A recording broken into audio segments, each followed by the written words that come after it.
पिछले क्लास में क्या पढ़ा रहे थे? आज करंट अफेयर्स और दोनों मिक्स पढ़ाएंगे, ठीक है। तो बीच में 2 क्लास करंट अफेयर्स हुई नहीं थी, तो उसे कम से कम ये किस मंथ में पढ़ा रहा था, जनवरी फरवरी में पढ़ा रहा था। आज स्टेट वाइज बचा हुआ था, वैसे ही कंप्लीट हो गया था जितने भी आपके एक्सरसाइज थे और जो भी मतलब वैसे न्यूज़ होते थे, एनवायरमेंटल न्यूज़ थे, वो भी कंप्लीट हो चुके थे नेशनल में। तो उसमें से बचा हुआ था स्टेट वाइज न्यूज़, उसे पढ़ाना था और फिर उसे ब्रेक करके फिर एनवायरमेंट इकोलॉजी, ठीक है।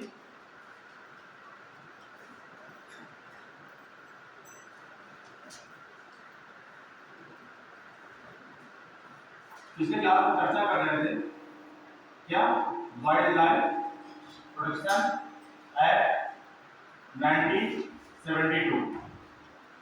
इसके पहले हमने डिस्कस कर चुके हैं, यहाँ पे किसका डिस्कस किया है? इसके पहले नेशनल फॉरेस्ट पॉलिसी 1952, फिर दूसरा चर्चा किया है नेशनल फॉरेस्ट पॉलिसी 1980। यह एक बीच में अपने सभी वाली आवाज कहां से आ रही है? सही हो गया? हाँ ठीक।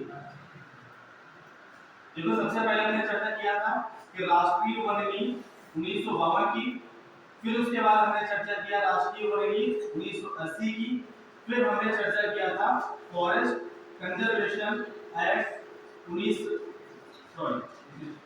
फॉरेस्ट नेशनल फॉरेस्ट पॉलिसी 1988 इसकी चर्चा किया था। फिर फॉरेस्ट कंजर्वेशन एक्ट 1980 की चर्चा किया था। फिर हमने ये बताया था कि जो फॉरेस्ट का विषय होता है, फॉरेस्ट का विषय, अच्छा ये हिल रहा है, अच्छा इससे हो ये हिल रहा है, ये हिल रहा है ना? अच्छा नहीं, इसे पॉकेट में मौजूद नहीं है, ऐसा लगा चलो ठीक है। फिर हमने क्या बोला था, फॉरेस्ट नहीं मिला है,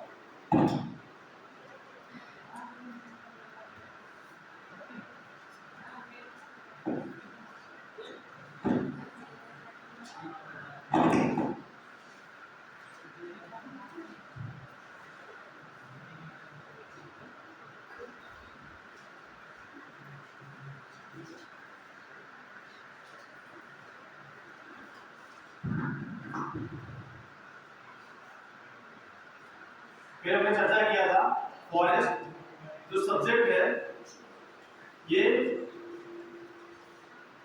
किस सूची में रखा गया है? कौन सा? समवर्ती सूची में, ऐसा बोलिए इसे समवर्ती सूची में रखा गया है। फिर इसके बाद हमने बताया था कि जो फॉरेस्ट का सब्जेक्ट है किस अमेंडमेंट के तहत, किस संविधान संशोधन के तहत इसे समवर्ती सूची में रखा गया था? 42वां संविधान संशोधन। ठीक है, नोट्स बोल के देख रहे हैं तब याद आ रहा है। 42nd कॉन्स्टिट्यूशन अमेंडमेंट एक्ट के तहत इसे क्या किया गया, फॉरेस्ट को किस सूची में डाला गया? समवर्ती सूची में। इसके पहले फॉरेस्ट किसका विषय होता था? स्टेट का, राज्य का विषय होता था। किसका विषय होता था? राज्य का विषय होता था। इस बार ये सब सारी चर्चा हो चुकी है। फिर हम कहां पे आज पहुंचे थे क्लास में कि हमें क्या पढ़ाना था? वाइल्ड लाइफ प्रोटेक्शन एक्ट 1972, ठीक है। वन्य जीव संरक्षण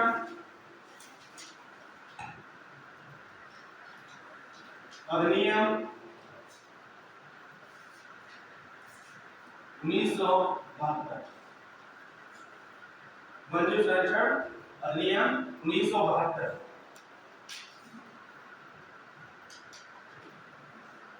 जो वाइल्ड लाइफ प्रोटेक्शन एक्ट है, वन्य जीव संरक्षण अधिनियम 1972 है, ये इसका काम क्या था कि जितने भी वाइल्ड एनिमल्स होते हैं, वाइल्ड एनिमल, जितने भी वन्य जीव होते हैं, वन्य जीव और कौन, वनस्पति,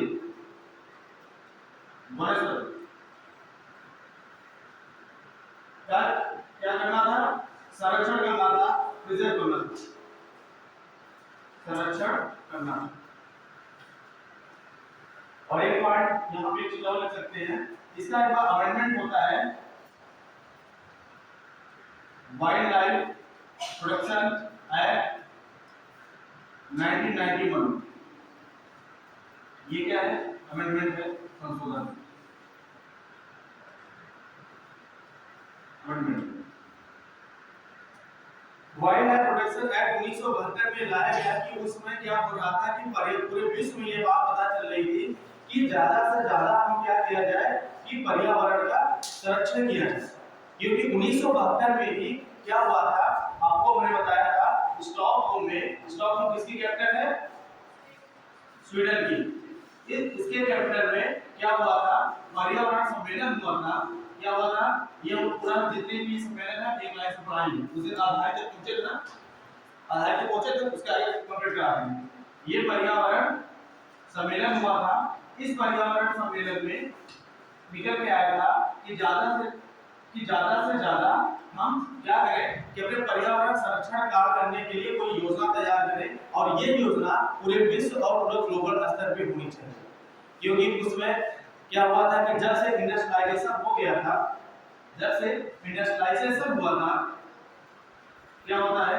इंडस्ट्रियलाइजेशन,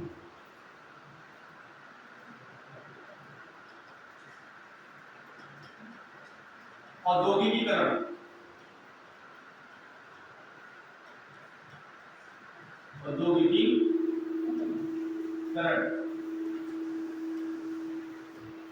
औद्योगिकीकरण जब से यह औद्योगिकीकरण हुआ, उस कब हुआ था औद्योगिकीकरण? 1860 के समथिंग, 1860 में।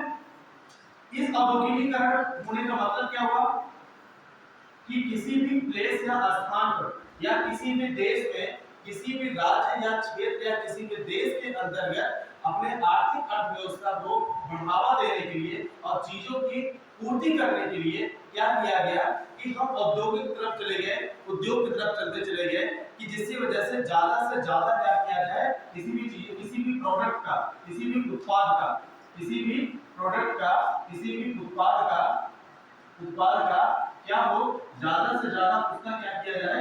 प्रोडक्शन किया जाए।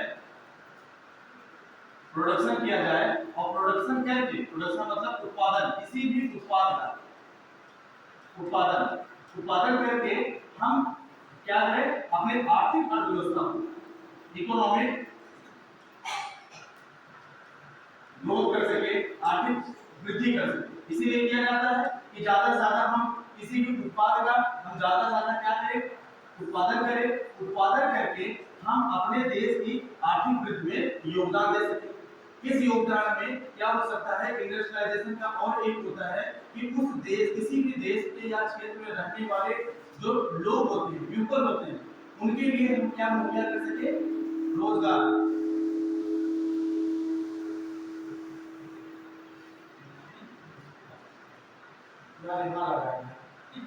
यहाँ कैसे मिल रहा है? ठीक है, किसी भी देश में वहां क्या मुहैया करा सके? उनके लिए रोजगार क्या मुहैया करा सके?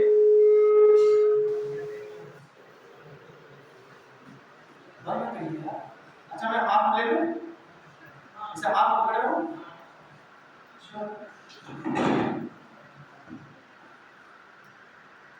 अब सही है। चलिए, कि इसे उस क्षेत्र में, उस देश के रहने वाले लोगों के लिए हम क्या मुहैया करा सके? रोजगार दे सके। रोजगार किस लिए दे सके? कि वहां की जनता, उस देश की जनता, ज्यादा से उस देश की जनता का क्या बढ़ सके? जीवन स्तर में वृद्धि हो सके। क्या हो सके? जीवन स्तर में क्या हो सके? जीवन स्तर में वृद्धि हो सके। जीवन स्तर में वृद्धि हो सके। और दूसरा क्या करना था कि खाद्यान्न, वो भूख से न मरे, वो खाद्य सुरक्षा दे सके, खाद्य सुरक्षा दे सके, फूड सिक्योरिटी, खाद्य सुरक्षा मुहैया करा सके। और औद्योगिकीकरण का मतलब ये होता है कि वो देश क्या हो सके? समृद्ध हो सके। क्या हो सके? समृद्ध हो सके। और क्या होता है औद्योगिकीकरण का? समृद्ध होने के साथ साथ एक मजबूत राष्ट्र का निर्माण। एक मजबूत राष्ट्र का निर्माण में सब सारी चीजें निहित होता है। एक मजबूत राष्ट्र के निर्माण में क्या हो सके, सारी चीजें निहित हो जाती हैं। तो वहां पर जितनी बेसिक नीड हो सके, जितने भी आवश्यक मूलभूत वस्तुएं होती हैं, जितनी भी क्या होती हैं, बेसिक नीड, जितनी भी बेसिक नीड की वस्तुएं होती हैं, नीड मूलभूत आवश्यकता की वस्तुएं, वो पूरी की जा सकती। मूलभूत आवश्यकता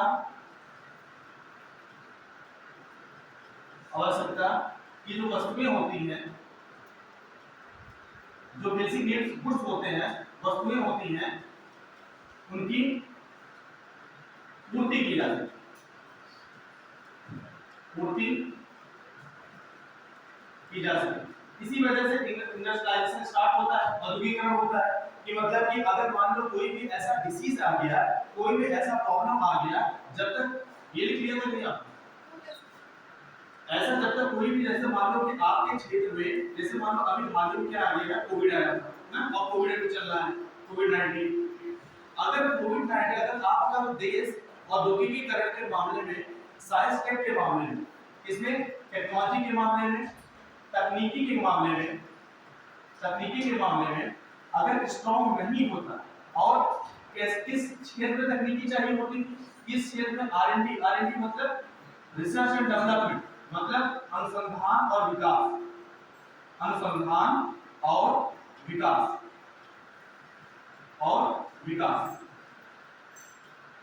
किस क्षेत्र में ये अनुसंधान और विकास हो, तकनीकी का डेवलपमेंट हो, किस क्षेत्र में होगा, ये अगर फार्मा के क्षेत्र में नहीं रहा होता, अगर साइंस का विकास, तकनीकी का विकास और रिसर्च और डेवलपमेंट मतलब अनुसंधान और विकास ये फार्मा के सेक्टर में न रहा होता, तो क्या आपके सीरम इंस्टीट्यूट और बायोटेक ये तुरंत कोविड-19 की आपके वैक्सीन बना पाती?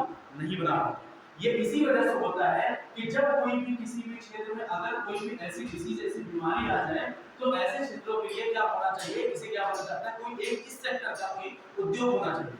इसलिए औद्योगिकरण किया जाता है कि ज्यादा से ज्यादा लोगों को हम क्या कर सके, उनके लिए सुविधाएं प्राप्त दिला सके, मुहैया करा सके, उनके लिए सुविधाएं सुनिश्चित करा सके। इसी सुविधाएं सुनिश्चित कराने के लिए क्या हुआ कि यही एक समय के बाद ये इम्पैक्ट एनवायरनमेंट पे डाल गया, क्योंकि कभी भी जब साइंस और तकनीकी का जब आप यूज करते हो, तो आप क्या करते हो कि जेनेटिकली मॉडल से या उसे आप जैविक सोर्सेज से आप उसे क्या करते हो, चेंज करना चाहते हैं, तो उसे क्या बोला जाता है, जीएम या जेनेटिकली मॉडिफिकेशन।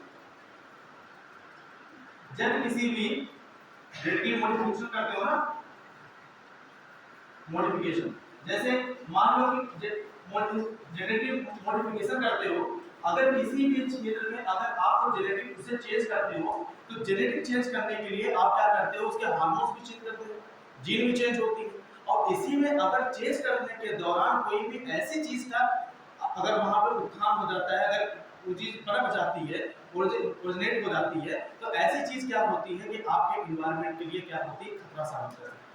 जैसे कि आप कोई भी ऐसा वायरस, जैसे अभी हाल के समय में क्या होता है कि लोग क्या कैसे डॉक्टर्स करते हैं कि उसमें सोचते हैं कि जैविक वार में कोई भी ऐसी बैक्टीरिया का उत्पादन कर देते हैं, जिससे क्या करते हैं, उस क्षेत्र में जाकर छोड़ देते हैं, जिससे वहां की एक लाइन से पूरी जनता क्या होती है, मरने लगती है।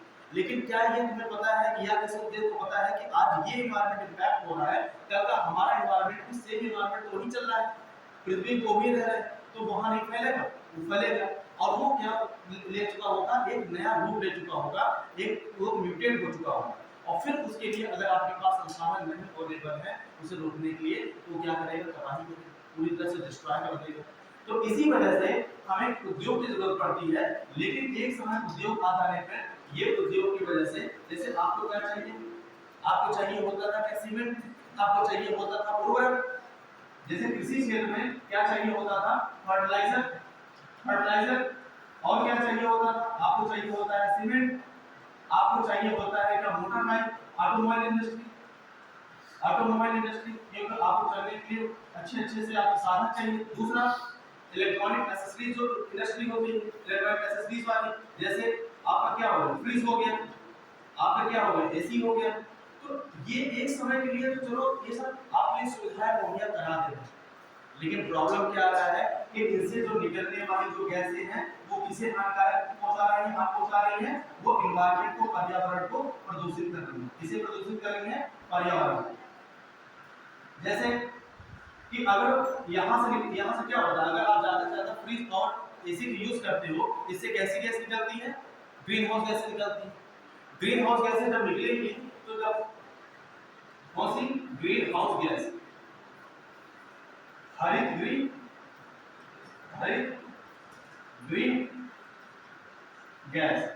ये गैस कहां से? जब ज्यादा से ज्यादा आप एसी का इस्तेमाल करते हो, ज्यादा से ज्यादा आप फ्रिज का इस्तेमाल करते हो, इससे कौन सी गैस निकलती है? ग्रीन हाउस गैस निकलती है। ये ग्रीन हाउस गैसें क्या होता है कि एक लेवल तक जो अर्थ का सरफेस होता है, मान लो ये अर्थ का इलेक्ट्रिकल फॉर्म में है, ये अर्थ का सरफेस है, ठीक है। एक समय तक ये अर्थ का सरफेस क्या होता है कि इन्हें अपने अंदर क्या करती है? अब्सॉर्ब कर सकती है, ठीक है, अब्सॉर्ब कर सकती है। जैसे ऑटोमोबाइल से निकलता हुआ क्या धुआं और सीमेंट फैक्ट्री से निकलता हुआ धुआं। अगर आप कोई भी फर्टिलाइजर उद्योग कर रहे हो, ज्यादा से ज्यादा आप ऑटोमोबाइल गाड़ी चला रहे हो, इससे क्या हो रहा है कि CO2 में क्या होता है? कार्बन डाइऑक्साइड की वृद्धि हो रही है। ये एक लेवल तक अर्थ सरफेस इसे क्या कर सकता है? कंट्रोल कर सकता है, अब्सॉर्ब कर सकता है। लेकिन एक लेवल के बाद जब अर्थ सरफेस के पास इसे अब्सॉर्ब करने की क्षमता नहीं रह जाती है, और क्योंकि एक समय के बाद वो क्या होता है? टेरेस्ट्रियल रेडिएशन से उसे किसमें? वायुमंडल से पहले अपने आप को अब्सॉर्ब करता है, फिर क्या होता है कि उसे फिर वायुमंडल में रिलीज करता है। लेकिन रिलीज करते समय एक लेवल तक CO2 को आपको आवश्यकता पड़ती है। एक लेवल के बाद से अगर CO2 की मात्रा अधिक होने लगती है तो आपके पर्यावरण को क्या पहुंचाने लगती है? क्षति पहुंचाने लगती है। क्षति कैसे पहुंचाएगी कि इस लेयर के ऊपर क्या होता है कि एक बड़ा सा लेयर क्या होता है? CO2 का मिल जाता है, जिससे क्या होता है कि क्लाइमेट चेंज और आपके जलवायु में परिवर्तन होने लगता है, जिसकी वजह से आपके क्या होता है कि मृदा खराब होने लगती है, बेसमय बारिश होने लगती है, ज्यादा बाढ़ की समस्या बनती है, प्राकृतिक आपदा की समस्या बढ़ती है, हीट वेव चलते हैं, बहुत गर्मी पड़ने लगती है। और मनुष्य के लिए टेम्परेचर कितना चाहिए? 50 डिग्री। 50 डिग्री ज्यादा टेम्परेचर नहीं चाहिए।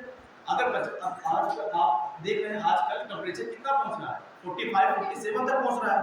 3-4 डिग्री और बढ़ गया, ये मनुष्य के सर्वाइवल के लिए है ही नहीं। तो वो पूरा जो सिस्टम होता है पूरी तरह से वो बर्बाद होता दिखता है। इसी वजह से इन सब बातों पर चर्चा करने के लिए 1972 में ये बातें समझ में आ गई थी। स्टॉकहोम में यहाँ पे बैठक हुई और उस बैठक के बाद धीरे धीरे सब आगे इनिशिएटिव लिए जाने लगे। उन्हें ये भी पता चल गया कि जंगलों की रक्षा करना कितना जरूरी है, क्योंकि सबसे ज्यादा आपका सिंक का काम कौन करता है? इस कार्बन डाइऑक्साइड के उत्सर्जन, जो भी इमिशन होता है, क्या होता है? उत्सर्जन होता है। कार्बन डाइऑक्साइड का जो भी उत्सर्जन होता है, इसके सिंक का काम, सिंक मतलब क्या होता है कि सोखने का काम, इसे अपने अंदर एब्जॉर्ब करने की जो क्षमता होती है, एब्जॉर्ब करने की मतलब इसे क्या बोलेंगे? ग्रहण करने की जो क्षमता होती है वो सबसे ज्यादा किसमें होती है? ओशन में होती है। किसमें होती है? ये लिख लीजिए, ओशन होती है, महासागर होती है, महासागर होती है। और दूसरा सबसे ज्यादा ग्रहण करने की क्षमता किसमें आती है? वेजिटेशन मतलब क्या हुआ? वनस्पतियों में। किसमें होती है? वनस्पतियों में होती है, वनस्पतियों में होती है। इसी वजह से हम सब सोचते हैं कि सबसे ज्यादा जो डेंस फॉरेस्ट पाया जाता है वो किस जोन में पाया जाता है? ट्रॉपिकल जोन ना। सबसे ज्यादा डेंस फॉरेस्ट कहाँ पाया जाता है? ट्रॉपिकल जोन में ना। तो इसी वजह कहाँ होती है? जैसे अमेज़न का फॉरेस्ट, जैसे कौन सा? Amazon forest, Amazon forest, Amazon forest. अगर नहीं लिखे हो तो बता दीजिएगा, फिर एग्जाम कर देंगे, ठीक है। सर महासागरों में क्यों ऑब्जॉर्व होती है? सबसे ज्यादा क्योंकि उसमें फाइटोप्लैंक्टन पाया जाता है। तो महासागर का जो विस्तृत क्षेत्र है उसे आप समझाई दे रहे हैं। देखिए आपके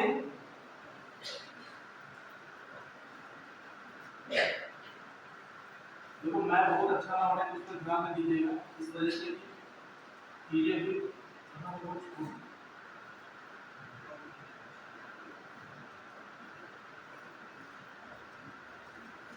स्पेस में मिल पाती है।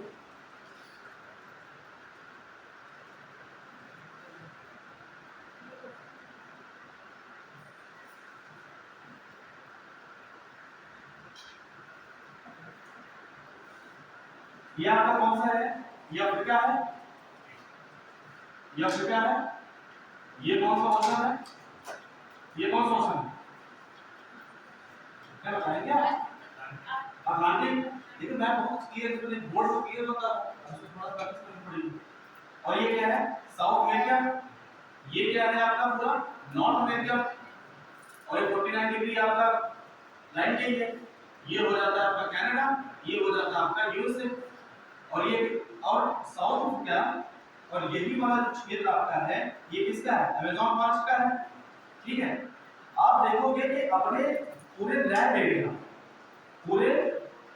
लैंड एरिया में ये आपका टोटल ये 0 डिग्री है। ये क्या है? 0 डिग्री है। ये ऊपर वाला क्षेत्र क्या बोला जाता है? Northern hemisphere. इसे बोलते हैं उत्तरी गोलार्ध। उत्तरी गोलार्ध इसे बोलते हैं नीचे को दक्षिणी गोलार्ध, सदर्न हेमिस्फीयर। ठीक है, दक्षिणी गोलार्ध। तुम जानते हो कि सबसे ज्यादा वाटर कहां पे है? ओशन का पार्ट सबसे ज्यादा किस हेमिस्फीयर में? साउथ दक्षिणी गोलार्ध में सबसे ज्यादा क्या है? कितना भाग पानी है? सबसे ज्यादा भाग पार्ट प्रतिशत में देखोगे तो क्या है? वाटर है, वाटर बॉडीज है, वाटर बॉडीज है। ठीक है, वाटर बॉडीज है। सबसे ज्यादा किस कहां पे? दक्षिणी गोलार्ध में सबसे ज्यादा वाटर बॉडीज पाई जाती है। और नॉर्दर्न हेमिस्फीयर में और टोटल पूरे अगर देखा जाए अर्थ पे 2/3 पार्ट किसका है? वाटर बॉडीज का है। 2/3 पार्ट वाटर बॉडीज है। और सबसे ज्यादा पारिस्थितिकी तंत्र में हम जब पढ़ा रहे थे, पारिस्थितिकी तंत्र में रिच कौन सा होता है? महासागर। क्योंकि महासागर वनस्पतियां भी पाई जाती है, महासागर में फाइटोप्लैंक्टन पाए जाते हैं, और सबसे ज्यादा बायोडायवर्सिटी कहां पे है? वो महासागर में है। और जब इतनी ज्यादा वहां पे ग्रीनरी पाई जाएगी, सब चीजें पाई जाएगी, तो सबसे ज्यादा फोटोसिंथेसिस में सबसे ज्यादा ऑब्जॉर्व करने वाली वनस्पतियां कहां होंगी? महासागर में होंगी। तो सबसे ज्यादा जो फाइटोप्लैंक्टन होते हैं, फाइटोप्लैंक्टन ब्लड में होते हैं। फाइटोप्लैंक्टन को कौन यूज करता है? जूजैंथिल यूज करता है। अब ये पूरा रीफ का पार्ट, तो आप जो फोटोग्राफी पूरा रीफ पढ़ा है इसलिए पुत्रों को नहीं समझ आ रहा। तो फाइटो बस इतना समझ लो, फाइटोप्लैंक्टन जो होता है, जो फाइटोप्लैंक्टन होता है, फाइटोप्लैंक्टन को यूज कौन करता है? मछलियां यूज करती हैं। और जो जंतु मछलियां यूज करती हैं। तो उन्हें जो फाइटोप्लैंक्टन जब बल्क में पाए जाते हैं तो सबसे ज्यादा कार्बन कहां पे अवशोषित होगा? सबसे ज्यादा वो महासागर में होगा। और उसके बाद से दूसरा स्थान कौन है? वेजिटेशन का। वेजिटेशन में कौन सा वेजिटेशन सबसे ज्यादा ग्रहण करते हैं? अमेज़न नहीं, उसे क्या बोलोगे? Dense forest. जो घने वनस्पति होते हैं, जो घने जंगल होते हैं, वो सबसे ज्यादा कार्बन को अवशोषित करते हैं। कुछ लोग कार्बन को अवशोषण समझ रहे हैं, पहले तो कहीं नहीं पता, नहीं पता करना, हम बोले जा रहे हैं, आपको समझ नहीं आ रहा है। कितने लोग कार्बन सिंह या कार्बन अवशोषण समझ रहे हैं कि कार्बन को अवशोषित कर लेंगे? जो ना समझ रहा हूँ प्लीज आपसे बता दो, मुझसे बता दें। ठीक है, देखो क्या होता है, क्या होता है कि जब कोई भी, जैसे मान लो कोई भी वनस्पति है, कोई भी वनस्पति, ठीक है, कोई भी आपका ये एरिया है, कोई भी जैसे मान लो सीतापुर का एरिया है और यहाँ पे वनस्पतियों का ज्यादा से ज्यादा आप पेड़ पौधे लगा रहे हैं। पेड़ पौधे जब लगाते हो तो क्या होता है, एयर में कार्बन साइकिल होता है। देखो कार्बन साइकिल क्या होता है, कार्बन आपको कहां से मिल रहे हैं? वायुमंडल में कार्बन की प्रतिशत मात्रा होती है। वायुमंडल में कार्बन प्रतिशत मात्रा कितनी होती है? 0.03% होती है। ये कार्बन प्रतिशत मात्रा होती है तो वायुमंडल में। इस वायुमंडल में अगर यही मात्रा ज्यादा जब बढ़ने लगे, किसके माध्यम से? मान लो आपने यहाँ पे एक इंडस्ट्री लगा रखी है, एक उद्योग लगा रखा है, किसका? फर्टिलाइजर का, या ऑटोमोबाइल इंडस्ट्री, ऑटोमोबाइल इंडस्ट्री का उद्योग लगा रखा है, या चमड़े का उद्योग लगा रखा है, यह कंपनी है। इससे क्या होता है, CO2 का जो उत्सर्जन हो रहा है, वो कार्बन, वो क्या हो रहा है कि पृथ्वी के अर्थ जितना अब्सॉर्ब कर रही है, अब्सॉर्ब करके जितना वो छोड़ रही है वायुमंडल में, उससे एक्सेस हो रहा है, जो आपके जरूरत के लिए नहीं है। तो उसका सिंक कौन करेगा? उसका अवशोषण कौन करेगा? उसका अवशोषण करेगा वनस्पतियां करेंगी। किस फॉर्म में करती हैं? कि वो फोटोसिंथेसिस करती हैं। किसके वजह से? सनलाइट की वजह से। इसीलिए ज्यादा से ज्यादा हम वनस्पतियां लगाते हैं क्योंकि सनलाइट होती है। सनलाइट के प्रेजेंस में क्या होता है प्रकाश संश्लेषण होता है। क्या होता है? प्रकाश संश्लेषण होता है। और इसी प्रकाश संश्लेषण में किसका यूज होता है? CO2 का यूज होता है, कार्बन डाइऑक्साइड का ज्यादा से ज्यादा ये वनस्पतियां ग्रहण करती हैं और बाई प्रोडक्ट उत्पाद के रूप में क्या निकाल देती हैं? उत्पाद के रूप में वो ऑक्सीजन निकाल देती है। ये और उसके चक्कर क्या बना लेती है अपने लिए? भोजन C6H12O6, उसे क्या बोलते हैं? ग्लूकोज। ग्लूकोज और यही ग्लूकोज जो कार्बोहाइड्रेट पूरा होता है इसे क्या बोलते हैं? वनस्पतियां जिस रूप में ग्रहण करती हैं अपने भोजन के रूप में, अपने भोजन के रूप इसके लिए। तो वो अपने भोजन बनाने के लिए वो किसका यूज करेंगी? कार्बन डाइऑक्साइड का। लेकिन जब तुम्हारे एटमॉस्फेयर में इस उद्योग की वजह से ज्यादा CO2 निकल अगर आ जाएगा आपके वायुमंडल में, उसका अवशोषण कौन करेगा? वो वनस्पतियां करेंगी। इसी वजह से हम ज्यादा से ज्यादा क्या लगाते हैं कि वनस्पतियों का, इसलिए हम बोलते हैं वनीकरण किया जाए। इसी वजह से हम बोलते हैं कि भाई वृक्षारोपण ज्यादा से ज्यादा किया जाए, क्योंकि हमारे वायुमंडल में ज्यादा से ज्यादा अगर कार्बन डाइऑक्साइड उपलब्ध होता है जो हमारे लिए और एनवायरनमेंट के लिए सही नहीं है, तो उसका अवशोषण ज्यादा से ज्यादा कौन कर लेगा? वनस्पतियां कर लेंगी। सर ये ऑक्सीजन का प्रतिशत वैसे ही बना हुआ से पहले था 21% की, ये क्या नहीं बढ़ा? किसका? ऑक्सीजन का? क्या बोल रहे हैं? ऑक्सीजन? अरे भाई उससे ज्यादा तो आपका पोल्यूटेंट बढ़ रहा है। नहीं, वनस्पतियां आपके एनवायरनमेंट में वनस्पतियां इतनी नहीं है कि बढ़ते हुए, देखो आपके एनवायरनमेंट में इतनी वनस्पतियां नहीं है कि बढ़ते हुए ऑक्सीजन इस कार्बन डाइऑक्साइड के लेवल को वो सिंक कर पाए। क्योंकि अभी आप देख रहे हो कि बढ़ता हुआ टेंपरेचर क्यों चला जा रहा है? आप देख रहे हो सुनामी लगातार आने का कारण क्या है? आप देख रहे हो कि हर चीज का प्रॉब्लम क्रिएट होने का कारण क्या हो रहा है? इसी वजह से हो रहा है कि जितना अभी आपने इंडस्ट्रियलाइजेशन के पहले आप ये सोचते हो कि जो मांस खाते हैं, मांस में पोल्यूशन नहीं होता। मांस पोल्यूशन बहुत ज्यादा होता है, क्योंकि आप उसे जहां काटते हो, छोड़ते हो, उसे छोड़ देते हो, तो वो क्या है? वो क्या सड़ेगा। जब सड़ेगा तो उससे क्या होगा? गैस में मीथेन निकलेगी। तो भाई कोई भी जीवाश्म होता है उसे सड़ने से क्या होती है? मीथेन गैस निकलती है, जो ग्रीन हाउस गैस होती है वो आपके एनवायरनमेंट को आपको इफेक्ट करेगा। तो इसी वजह से अभी आपके यहाँ पे अर्थ में इतना सिंक करने की वनस्पतियां नहीं है कि ज्यादा ज्यादा आपको ऑक्सीजन लेवल को वो एटमॉस्फेयर में बढ़ा पाए। वो एटमॉस्फेयर छोटा नहीं होता, वो इतना बड़े फॉर्म में होता है कि उसमें पॉइंट भी अगर चीज बढ़ी तो बहुत ज्यादा बढ़ जाती है। ठीक है, अभी इतना खुद सिंक करके, इसलिए भी प्रॉब्लम तो यही चल रही है कि हम CO2 को कम कैसे करें, क्योंकि CO2 इतना ज्यादा है तो कहां से ऑक्सीजन आपको मिलता है? क्योंकि ज्यादा से ज्यादा अगर वनस्पतियां होंगी तब देखोगे वहां पर थोड़ा ऑक्सीजन लेवल अच्छा होता है। और जहां पर कैनोपी होती है, कैनोपी मतलब उसे बोलते हैं चंदवा घर। तुम देखो जहां डेंस फॉरेस्ट होता है, एक वनस्पति दूसरी वनस्पति क्या होती है, एकदम उसकी पूरी कैनोपी छाई होती है। कैनोपी क्या होता है कि सूर्य का प्रकाश जितना पेड़ पे पड़े उसकी परछाई जितना आपको आंख में दिखे, वही होता है चंदवा घर, वही होता है आपकी कैनोपी। तो आप देखते हो जहां डेंस फॉरेस्ट होता है वो अपना एक तंत्र बना लेती है, नीचे आप जाते हो उसके तो आपको ठंडा फील होता है, आपको ह्यूमस बनाए रखती है, ह्यूमिडिटी बनाए रखती है। वाटर आपके वहां पे एनवायरनमेंट देखोगे अगर चिपचिपापन होगा, वो क्या चिपचिपापन क्या है कि वहां के वातावरण में क्या है? वाटर वेपर है, मतलब जलवाष्प उसके वायुमंडल में जहां वो बनी हुई है उसके जलवाष्प पाए जाते हैं। इस वजह से वहां पे हमेशा क्या होता है कि जो उसकी इकोसिस्टम है वो नम होती है। ठीक है, तो वही होता है। अभी प्रकाश संश्लेषण का सर मुख्य उत्पाद ग्लूकोज हो गया, ऑक्सीजन, दोनों ये मुख्य उत्पाद है। ऑक्सीजन नहीं ऑप्शन कभी ऐसे कुछ नहीं है। प्रमुख उत्पाद है प्रमुख उत्पाद क्या है? पेड़ को चाहिए भोजन। आप जो बोल रहे रिएक्शन के माध्यम से क्या निकलता है? आपको उसका पेड़ को चाहिए क्या? भोजन। तो वो पेड़ के लिए मुख्य उत्पाद क्या हो गया? भोजन। हमारे लिए ये रेफरेंस पूछो ना, हमारे लिए मुख्य उत्पाद क्या हो गया? ऑक्सीजन। रेफरेंस पूछो ना, जैसे आप पूछे कि अगर मान लो कि यहाँ से वनस्पतियां फोटोसिंथेसिस कर रही हैं और ये क्या निकाल रही है? ग्लूकोज निकाल रही है, और एक उत्पाद निकल रहा है क्या? ऑक्सीजन निकल रहा है। ये ग्लूकोज किसके लिए मुख्य उत्पाद हो जाएगी?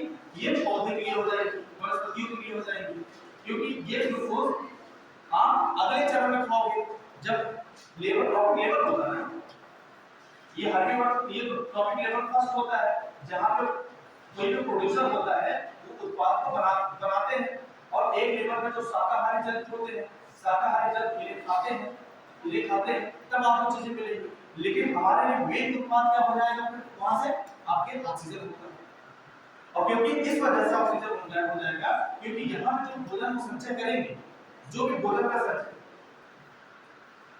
जो भी आपको ग्लूकोज निकला C6H12O6 जो भी ग्लूकोज निकालती है अपने लिए रखती है, तो इसमें मैक्सिमम जो भोजन है वो कुछ पूछना है, जो मैक्सिमम भोजन है वो क्या है, वो खुद देखो प्लांट भी क्या करते हैं, श्वसन करते हैं, रिस्पिरेशन करते हैं, प्लांट भी श्वसन करते हैं। उनके प्लांट ये भी पॉइंट लिख लेना कि किसी भी पौधों में पौधों को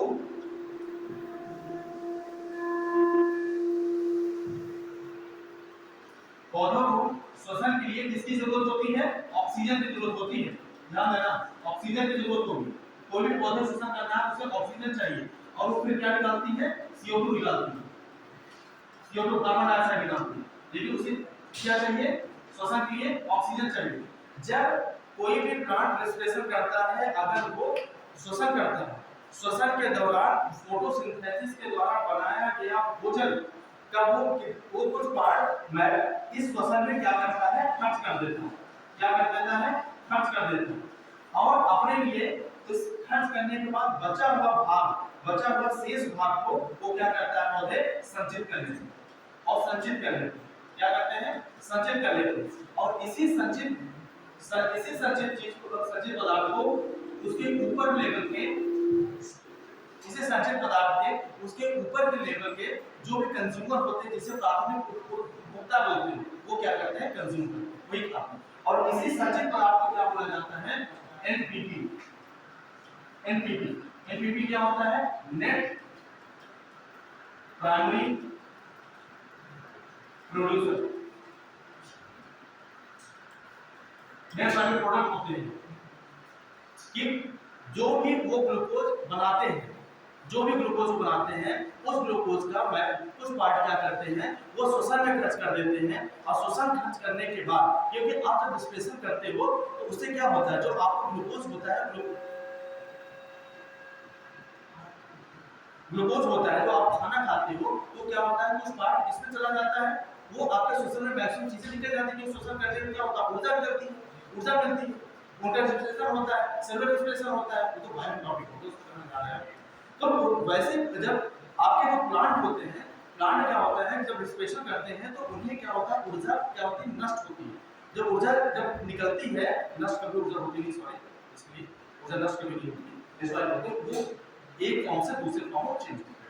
ठीक है, तो जब वो रेस्पिरेशन करते हैं तो इसका मैक्सिमम पार्ट क्या करते हैं, वो खर्च कर देते हैं और बचा हुआ इस भोजन के पार्ट को वो संचित कर लेते हैं और यही भोजन के पार्ट को क्या करते हैं, एनाटॉमिक लेवल में जाता है और जिसे बोला जाता है लिंडमैन का 10% रूल से बोलते हैं कि हमें एक लेवल से दूसरे लेवल के भोजन प्राप्त करने के लिए कितना परसेंट में भोजन मिलता है, कितना चीज मिलती है, 10% पानी मिलता है। अगर आपने 100% कंज्यूम किया है तो आपके ऊपर जो होगा वो आपको अगर खाता है, जैसे मान लो कोई भी प्लांट है, वो प्लांट ने 100% एनर्जी उसने ली, एनर्जी, ठीक है, कहीं से उसने एनर्जी 100% बनाई और 100% एनर्जी बनाने के बाद वो कितनी परसेंट एनर्जी संचित रखती है, 10%। और वही 10% जो संचित रखेगी वही एनर्जी एक लेवल ट्रॉपिक लेवल जा करके वो उसके लिए क्या होता है, भोजन बनता है। और वो भोजन बनेगा तो वो भोजन में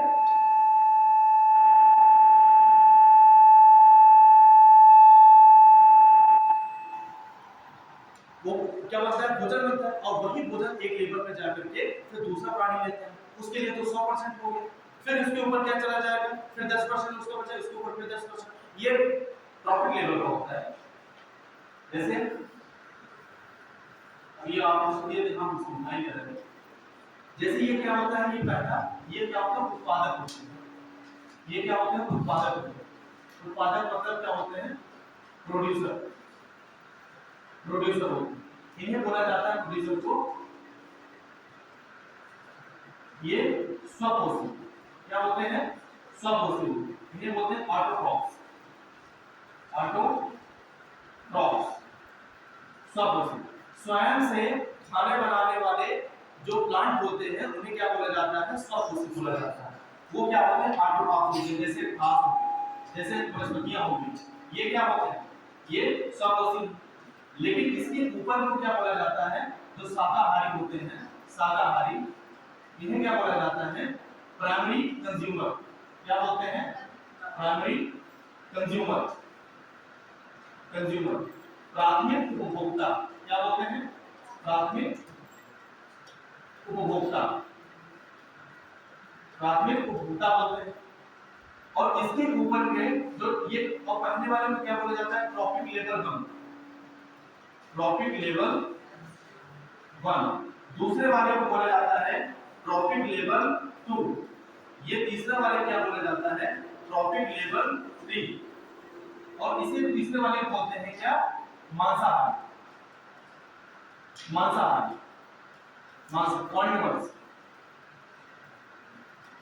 कार्निवोरस, ठीक, मांसाहारी। इसके सबसे ऊपर वाले को क्या बोला जाता है, सर्वाहारी।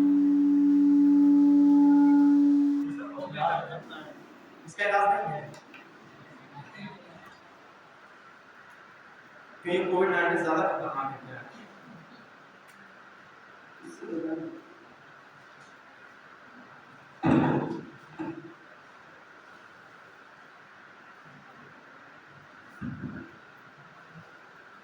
इसे बोलते हैं सर्वाहारी। सर्वाहारी मतलब जो शाकाहारी प्लस मांसाहारी दोनों को खाता है, उसे क्या बोलते हैं, सर्वाहारी। तो यहाँ पे ये एनर्जी बनाएगी, एनर्जी अपना बनाएगी, ऊर्जा बनाएगा 100%, ठीक है, 100% ये यूज करेगा। अब 100% यूज करने के बाद 100% यूज करने के बाद ये 10% एनर्जी अपने पास क्या करेगी, वो संचित करेगी। आपको पता है ना कि संचित कैसे करेगी, क्योंकि इसकी मैक्सिमम जो ऊर्जा है वो किसमें निकाल देती है, वो रिस्पिरेशन में निकाल देती है। और रिस्पिरेशन निकालने के बाद बची हुई जो भोजन की मात्रा या खाद्य की मात्रा होती है उसे क्या बोलते हैं, एनपीपी बोलते हैं। और वही एनपीपी जो होता है, एनपीपी को बोलते हैं नेट प्राइमरी प्रोडक्ट होता है। वही क्या होता है, वो संचित करती है। वो कितना परसेंट होता है, 10% होता है। और सेम जब इसके ऊपर जाते हैं, सेम जब इसके ऊपर जाते हैं तो जब ये 10% लेगा तो इसके लिए जो टोटल कितना होगा, 100% होगा ना, इसके लिए 100% होगा। मतलब अब यहां से इसका 10 का 100% निकालो,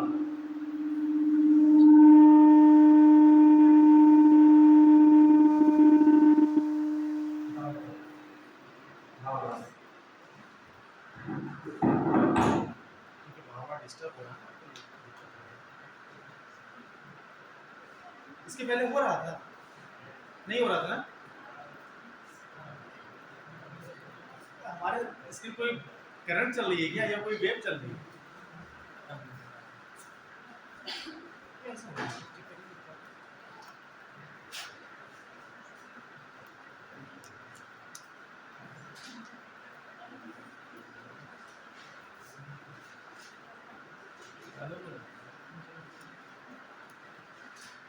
ऐसे वो आसान हो गया ना, आवाज नहीं जाती थी, चिल्लाना नहीं पड़ता था, इतनी आवाज काम हो जाता था।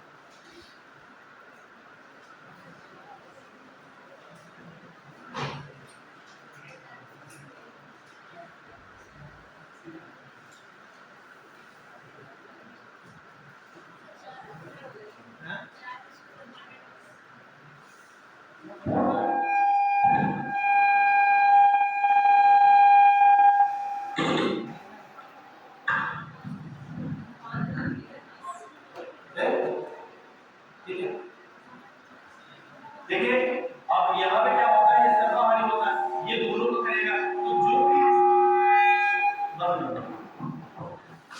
दिक्कत करेगा बार-बार डिस्टर्ब, ठीक है। तो ये क्या होता है, ये सर्वाहारी होता है, आवाज आ रही है ना, ठीक है, सर्वाहारी। तो यहाँ पे 100% अगर ये एनर्जी अब क्या करेगा, बनाएगा, तो ये 10% यूज करेगा और यही 10% इसके ऊपर, और ये जब 10% और इसका 10 का मतलब जो ये 10% यूज किया इसके लिए 100% हुआ, फिर ये 10% खाली संचय करेगा क्योंकि मैक्सिमम स्पेस निकाल देगा। तो ऐसे 10% का खाली कोई भी इसके ऊपर का लेवल जाएगा तो 10% खाली उस एनर्जी को कंज्यूम करता है। ये क्या होता है, लिनबैंड का 10% रूल होता है, ठीक है। अब चलते हैं जिस पॉइंट पे उस पे चलते हैं। अब ये इससे नेगेटिव फिर ऐसे बढ़ता चला जाएगा, ठीक है। ये सब बढ़ा देंगे क्लास चलते रहेगा, बीच में कोई दिक्कत नहीं है, ठीक है। हमने क्या किस पे थे, वाइल्ड लाइफ प्रोटेक्शन एक्ट 1972, ठीक है। 72 पॉइंट लिखते रहिए, अभी खत्म टाइम क्या करना है, वन जीवों का प्रबंधन करना है। पहला वन जीवों का प्रबंधन करना है, वन जीवों का प्रबंधन करना है।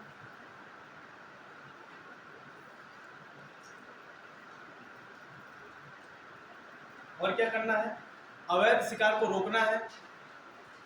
अवैध शिकार मतलब टू रिस्ट्रिक्ट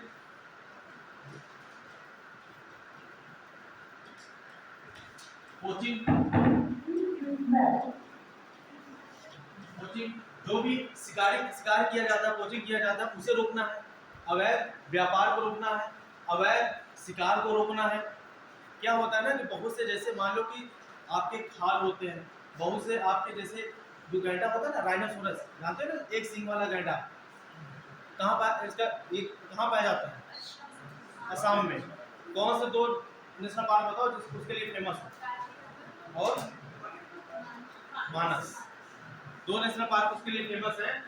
एक सींग वाले गैंडे के लिए, एक सींग वाले गैंडे के लिए 2 नेशनल पार्क फेमस है। पहला है काजीरंगा नेशनल पार्क, दूसरा है मानस नेशनल पार्क। तो क्या होता है, इसे अवैध शिकार को रोकना मतलब क्या, एक सींग वाला जैसे मान लो गैंडा है, तो इसे क्या करके, इसमें मार करके वो क्या करते हैं, वो बेच देते हैं, उनके सींग को निकाल के बेच देते हैं, उनके खाल को बेच देते हैं। इससे क्या होता है, उन्हें क्या होता है, पैसे मिलते हैं। और ये पैसे क्या इलीगली किए गए हैं कि आप किसी भी वन्य जीव को, आप ऐसे वन्य जीव को नहीं मार सकते जो अनुसूची 1 से लेकर के 4 के बीच में। उसके लिए आपको दंड का प्रावधान है। क्यों? क्योंकि इनकी संख्या एक तो सीमित है। इनकी संख्या क्या है, किसी एक विशिष्ट क्षेत्र में है। कहाँ पे इनकी संख्या है? इनकी संख्या इंडिया में आप देखोगे बस यही तक है, ये असम का क्षेत्र है, इसी असम के क्षेत्र में इनकी संख्या खाली सीमित है, और कहीं पे भी ये पाए नहीं जाते। तो ऐसे जो आपके जीव जंतु होते हैं, इनकी प्रोटेक्शन, इनकी रक्षा करने के लिए यह नियम लाया गया कि अवैध व्यापार बहुत तेजी से बढ़ता चला जा रहा था। उसमें किस क्षेत्र में अवैध व्यापार बहुत ज्यादा बढ़ता चला जा रहा था, वन जीव को मारने लगे थे। अवैध वहां पे क्या हो रहा था कि इवन वही नहीं, शेर को मार करके उनकी शेर की खाल निकालने की कोशिश की जाती थी। एशियाटिक लायन जिसे बोला जाता है, उनके व्यापार होने लगे थे इलीगली। एशियाटिक लायन के फेमस कौन सा क्षेत्र है? गिरी नेशनल पार्क। कहाँ पे है ये? गुजरात। किस हिल्स के पास है? ग्रीनर। ठीक है, तो एक एशियाटिक पॉइंट लिख लीजिए, एशियाटिक लायन, एशियाई शेर। एशियाटिक लायन के लिए फेमस कौन सा नेशनल पार्क है? वो है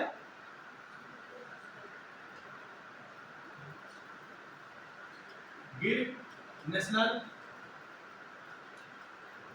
पार्क। यहाँ इसका भी संरक्षण किया जा रहा है।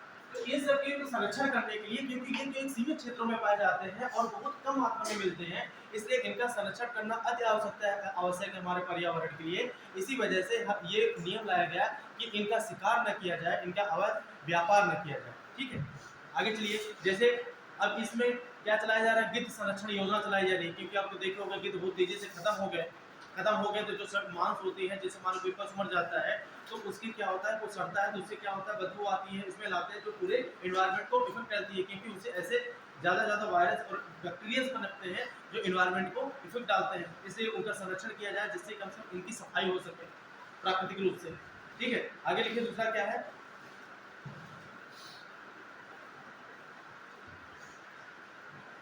रिस्क ऑफ सर्वाइवल, मतलब वन्य जीवों के जीवन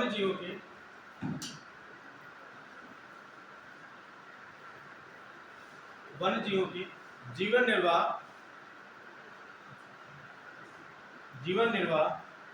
में होने वाले, वन्य जीवों के जीवन निर्वाह में होने वाले आने वाले खतरे को रोकना। आने वाले खतरे को रोकना, आने वाले खतरे को रोकना।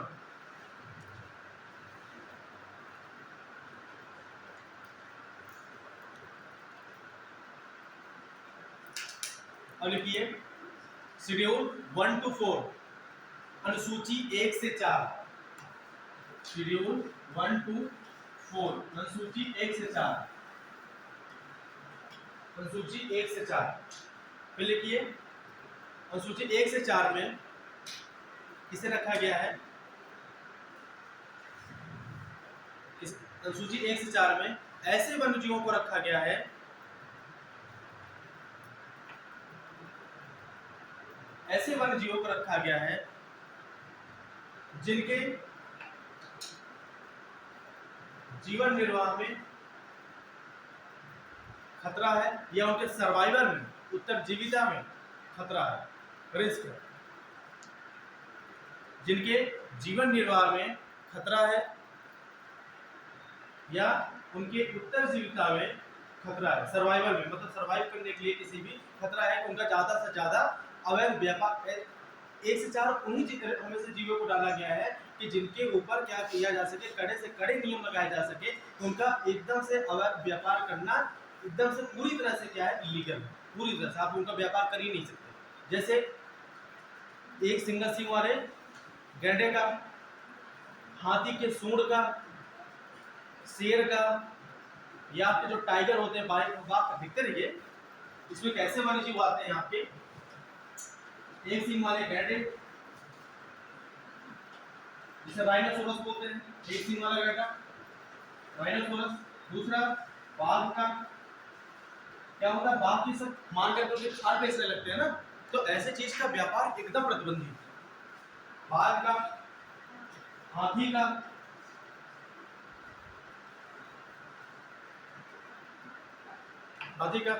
हाथी को कब नेशनल हेरिटेज का दर्जा मिला था, राष्ट्रीय विरासत पशु का दर्जा हाथी को कब दिया गया था? क्योंकि ये सब विरासत पशु में आते हैं ना। विरासत पशु होने का मतलब है कि इन पशुओं का गवर्नमेंट ऑफ इंडिया के द्वारा पूरी तरह से संरक्षण किया जाएगा, उन्हें संरक्षित रखा जाएगा, किसी भी तरह से उन्हें के लिए जीवन के निर्वाह के लिए प्रॉब्लम नहीं आएगी, समस्या नहीं आएगी। अगर इनके जीवन निर्वाह में कोई भी समस्या आती है तो इनके लिए क्या बनाई जाएगी, एक योजना बनाई जाएगी और इनके लिए अलग सा एक सेंटर जोन बनाया जाएगा। इसलिए इनके लिए चलाई जाने वाली योजना है, इनके ट्रैक करने के लिए प्रोग्राम चलाए जाते हैं, माइक प्रोग्राम, कि इनका अवैध व्यापार न हो, इसके लिए एक रिपोर्ट जारी की जाती है। तो इसी वजह से हमने क्या बोला था, नेशनल हेरिटेज मतलब इसे राष्ट्रीय विरासत पशु का दर्जा 2010 में दिया गया। लिख दिए, हाथी को राष्ट्रीय विरासत पशु का दर्जा, हाथी को राष्ट्रीय विरासत पशु का दर्जा 2010 में। देखो एक बार आप चेक कर लीजिए, मैं एकदम 99% में श्योर हूँ कि 2010 है, लेकिन 1% में शायद कहीं मिस हो सकती है। एक बार है किसी पास मोबाइल, एक बार चेक करिए कि इसे नेशनल हेरिटेज एनिमल का दर्जा कब मिला। 2010 में एकदम क्लियर श्योर हूँ।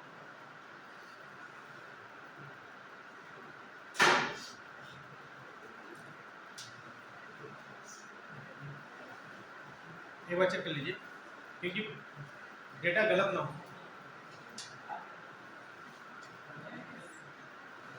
2010 में ठीक है, इसे राष्ट्रीय विरासत पशु का दर्जा 2010 में दिया गया और इसका ज्यादा से ज्यादा संरक्षण किया जाने लगा क्योंकि हाथियों की संख्या दिन ब दिन क्या हो रही थी, घटती जा रही थी।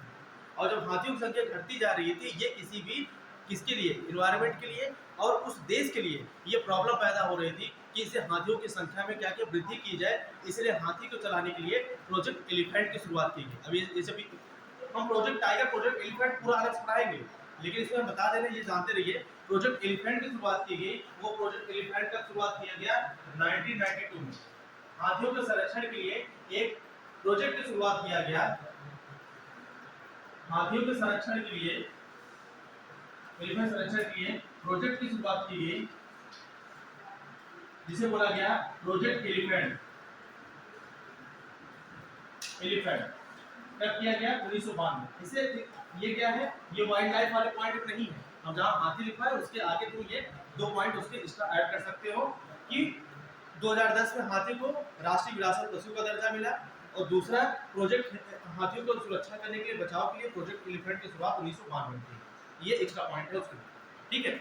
और उसी समय बाघ मैंने लिखा दिया ना, बाघ, तो बाघ को संरक्षण करने के लिए क्या चलाया गया, प्रोजेक्ट टाइगर चलाया गया। उसके आगे पॉइंट लिख लो, क्या चलाया गया, प्रोजेक्ट टाइगर।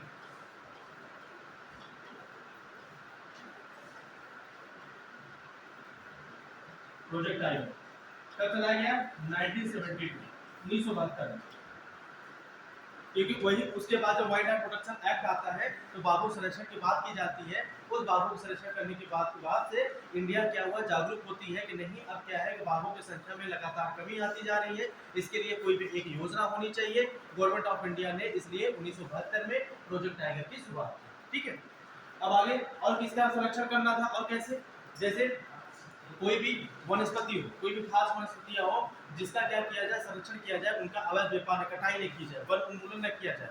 और ऐसे वन्यजीव जानते हैं क्या होता है ना, जो ऐसे जीव होते हैं जो पालतू नहीं होते, जो डोमेस्टिक के लिए नहीं यूज किए जाते हैं, उसे क्या बोला जाता है, वन्यजीव बोले जाते हैं, जो जंगली होते हैं, जो गैर पालतू होते हैं। ठीक है, और आगे लिखिए शेड्यूल 6,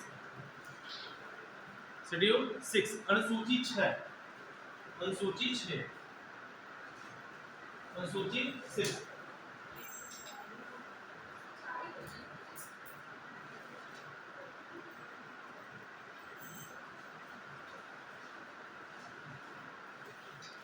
एक से 4 हमने वन्यजीव के लिए लिखा दिया है। ठीक है, वन्यजीव के बारे में संरक्षण की बात करता है जो पूरी तरह से क्या है कि अगर उनका व्यापार करते हो इलीगल होगा।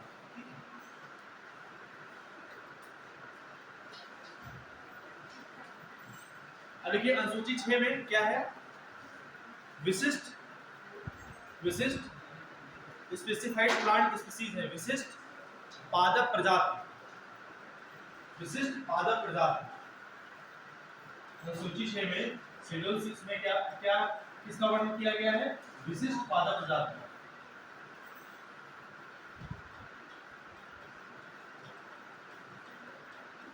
पादप प्रजाति स्पेसिफाइड प्लांट स्पीसीज, इसमें वर्णन किया गया है वाइल्ड लाइफ प्रोटेक्शन एक्ट के अनुसूची 6 में। इसमें वाइल्ड लाइफ प्रोटेक्शन एक्ट के अनुसूची 6 में। ठीक है, ये लिखिए। ठीक है, अगर तुमसे पूछा जाए कि जो विशिष्ट प्रजातियों के प्लांट पौधा प्रजातियों का संरक्षण की बात वाइल्ड लाइफ प्रोटेक्शन एक्ट के किस अनुसूची में की गई है, तो अनुसूची 6 में की गई है। यार तो कहाँ पॉइंट कहाँ यहाँ, देखिए देखिए जैसे मान लो कि तुम कहीं पॉइंट नहीं लिख रहे, अच्छा ठीक, जैसे मान लो कि कोई भी संघ होता है, जैसे आपका कोई भी जैसे मान लो ह्यूमन स्पीसीज मान लो। ठीक है, ह्यूमन क्या है, ह्यूमन एक अगर उसमें देखा जाए ह्यूमन क्या है, स्पीसीज है ना, स्पीसीज में अलग अलग ह्यूमन में कैटेगरी में डिवाइड होता है, लेकिन ह्यूमन एक प्रकार की क्या है, अब तो छोटे टॉपिक लंबा हो जाएगा। जो मनुष्य है वो मनुष्य एक क्या है, मनुष्य की एक प्रजाति है, लेकिन मनुष्य क्या है, मनुष्य जाति। उसके अंदर कोई भी जो सब कैटेगरी होती है, जैसे मान लो कोई प्लांट हो गया, जैसे मान लो कि फूल का कोई भी ऐसा पौधा हो गया जो एक ही प्रजाति है, लेकिन वो पौधा पूरे इन्वायरमेंट के लिए वो क्या हो गया, जात की चीज हो गई। और उस जात में जो कैटेगराइज करके आप जो प्लांट लगते हैं उसी से रिलेटेड जो स्पीसीज होते हैं वो क्या होता है, प्रजाति हो गए। तो ऐसे पौधों की प्रजातियां, ऐसे मनुष्यों की प्रजातियां, मनुष्यों के हम सब क्या है, अलग अलग प्रजाति होते हैं। ठीक है, बात समझे, जैसे क्या है, कोई निग्रो है, प्रजाति मतलब तुम समझो, कोई निग्रो है, कोई भी यूरोपियंस है, कोई भी क्या है कि ये आपके इंडियंस है, रेड इंडियंस है, ये क्या है, ये प्रजाति। लेकिन मनुष्य क्या है, एक जाति। और ये जो जाति जो बोल दिया ना तुम, ये जाति का शब्द यहाँ पे इन्वायरमेंटल यूज नहीं होता, तो ये याद कर, ये हम तुम्हें बताने समझने के लिए बताया, और जो हम बता रहे हैं कि ये भी इसे जाति नहीं बोला जाता। ठीक है, एक इसे क्या नाम दिया जाता है, वर्ग नाम दिया जाता है, किस वर्ग के, किस समुदाय, वर्ग भी नहीं बोलते हैं, कौन सी कम्युनिटी है, किस समुदाय से बिलोंग करता है। ठीक है, ये जाति जो शब्द है, ये जात आप हिस्ट्री में पढ़ते हैं, क्योंकि हिस्ट्री में पढ़ करके ये पहले वैदिक पीरियड से स्टार्ट होता है। तो वहाँ से क्या होता है, ऋग्वेदा से स्टार्ट होता है, ऋग्वेदा में। लेकिन किसी भी जाति को क्या था, वो कर्म आधारित था, वो पोस्ट जो आपका वैदिक पीरियड होता है उसके बाद से आपको क्या हो, वंशानुगत कर्मानुगत होने लगा। ठीक है, तो वहाँ से स्टार्ट है, इसको कहा यहाँ पे लाइफ चलेगा, इसलिए बताया ना कि गोपो के बाद टॉपिक लंबा हो गया, क्या मतलब है। ठीक है, क्या बता रहे थे, हाँ, एक पॉइंट और लिखिए नोट में कि वाइल्ड एनिमल, पहले एक एक्ट आया था the wild birds the wild, English लिख लीजिए फिर हिंदी करवा, the wild birds, the wild birds and animal protection act, animal protection, the wild birds and animal protection act 1935, 1935, वन्य जीव पक्षी, वन्य जीव पक्षी और पशु संरक्षण अधिनियम, वन्य जीव पक्षी, वन्य जीव पक्षी और वन्य जीव पक्षी और पशु संरक्षण अधिनियम, पशु संरक्षण अधिनियम 1935, ये 1935 में लाया गया था, लेकिन जब ये आउटडेटेड हो जाता है कि इसके बाद से हम क्या लेके आते हैं, वाइल्ड लाइफ प्रोटेक्शन एक्ट लेके आते हैं। इस बात को हम छूट देते थे, तो ये बात पहले आता है कि जो ब्रिटिश गवर्नमेंट की सरकार होती है उस गवर्नमेंट में ये कौन सा एक्ट आता है, wild bird and animal protection act 1935, वन्य जीव पक्षी और पशु अधिनियम 1935। ये जब कंप्लीटली आउटडेटेड हो जाता है, मतलब ये बहुत दिन का हो जाता है, तो उसके बाद हम इसमें संशोधन करने के लिए एक नया नियम लाने के लिए हम लेके आते हैं वाइल्ड लाइफ प्रोटेक्शन एक्ट 1972 लेके आते हैं, ठीक है। और इसी में वाइल्ड जो शब्द जोड़ा गया है, वाइल्ड एनिमल, ये 1912 में जोड़ा गया है। देखिए वाइल्ड जो शब्द होता है, वाइल्ड एनिमल कब जोड़ा गया, 1912 में। वाइल्ड एनिमल जो शब्द है वो कब जोड़ा गया, 1912 में। और 1919 में विशेष पादप शब्द को जोड़ा गया, स्पेसिफाइड प्लांट को, विशेष पादप को 1919 में स्पेसिफाइड प्लांट को ऐड किया गया, इन शब्द को ऐड किया 1912 में वाइल्ड एनिमल को ऐड किया गया था, 1919 में स्पेसिफाइड प्लांट, ये अलग से पॉइंट लिखवा दिए नोट किए, ठीक है। आगे लिखिए wild life protection amendment act 1991,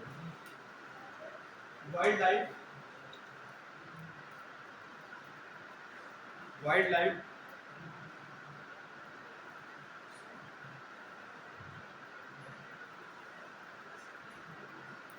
देखो, और चीज तो लिखने की जरूरत नहीं है, तुम्हें ऐसे बता दे रहे हैं कि जैसे मान लो कि वाइल्ड लाइफ प्रोटेक्शन एक्ट 1972 में ये भी बात की गई थी कि अगर मान लो कि आप क्या करते हो, सर्कस दिखाते हो, तो सर्कस में भी किसी भी जानवर को पकड़ के लेके आना, सर्कस कराना, ये भी क्या है, एक प्रकार से अवैध है, ठीक है। किसी भी ऐसे वन्य जीव को पालतू बना लेना, वो भी क्या है, एक प्रकार से अवैध है।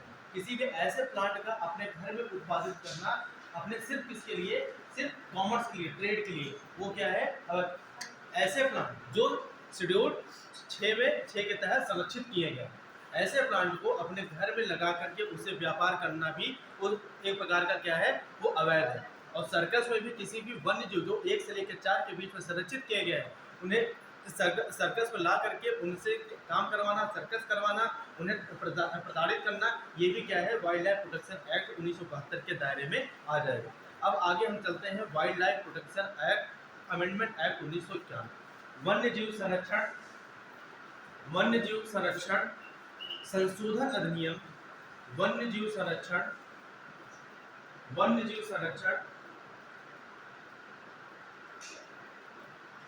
वाइल्ड लाइफ प्रोटेक्शन अमेंडमेंट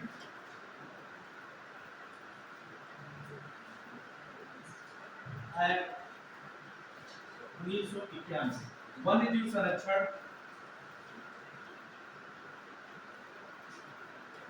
संरक्षण संशोधन अधिनियम, संशोधन अधिनियम 1991। देखिए इसमें पॉइंट फटाफट खत्म करें सर। इसमें स्टेट गवर्नमेंट के द्वारा, राज्य सरकार के द्वारा, गवर्नमेंट के द्वारा किसी भी जीव को वर्मिन नहीं डिक्लेयर कर सकते हो, वर्मिन नहीं डिक्लेयर कर सकते हो, मतलब दरिंदा, किसी भी जीव को